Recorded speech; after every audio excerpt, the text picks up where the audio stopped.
नमस्कार मित्रांनो, स्वागत आहे आपल्या यूट्यूब चॅनलमध्ये. जर तुम्ही चॅनलवरती नवीन असाल तर चॅनलला सबस्क्राईब करून बेल आयकॉन लगेच प्रेस करून घ्या. मित्रांनो, आज आपण पपईच्या पानाबद्दल माहिती जाणून घेणार आहोत. पपई हे फळ खाण्यास खूपच चविष्ट आहे मित्रांनो, तसेच आरोग्यासाठी फायदेशीर आहे. पपईमध्ये अँटीबॅक्टेरियल असे गुण असतात. परंतु मित्रांनो, जर तुम्हाला माहीत नसेल तर जे पपईचे पान आहे ते सुद्धा खूपच फायदेशीर असते.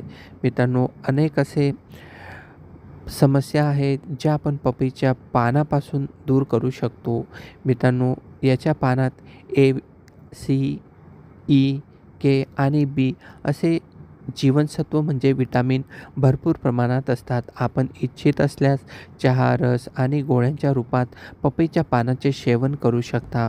पपईच्या पानामध्ये तुम्ही अनेक प्रकारचे आजारसुद्धा टाळू शकता पपईचे पानाचे वापर करून. मित्रांनो, डेंग्यूची लक्षणे असल्यास हे सुद्धा पपईचे पान कमी करते. याचे फायदे आपण जाणून घेणार आहोत. नंबर 1, डेंग्यूचे लक्षण कमी करते. मित्रांनो, पपईची पाने खाल्ल्यास डेंग्यूच्या वेळी येणारा ताप आणि डोकेदुखीपासून आराम मिळतो. रक्तातील प्लेटलेट्स वाढण्यास देखील मदत होत असते. मित्रांनो, नंबर 2, पाचनसंस्था मजबूत करते.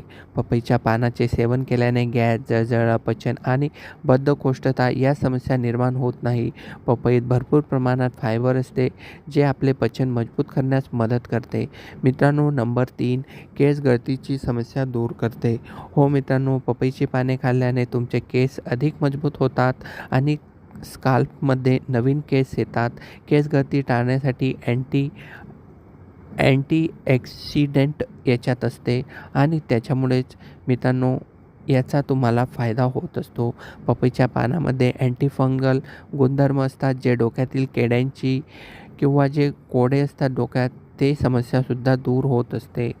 मित्रांनो, पपईच्या पानांचा रस कसा बनवावा तर पपईची पाने घ्यावीत आणि त्याला स्वच्छ अशा पाण्यात धुवून घ्यावे आणि नंतर मित्रांनो पपईच्या पानांचे लहान तुकडे करा आणि मिक्सरच्या भांड्यात टाकून त्यामध्ये थोडे पाणी घाला आणि त्याच्यात थोडे मीठ घाला आणि मिक्स करून घ्या आणि रस बनवून घ्या आणि हा रस तुम्ही कधीही सेवन करू शकता.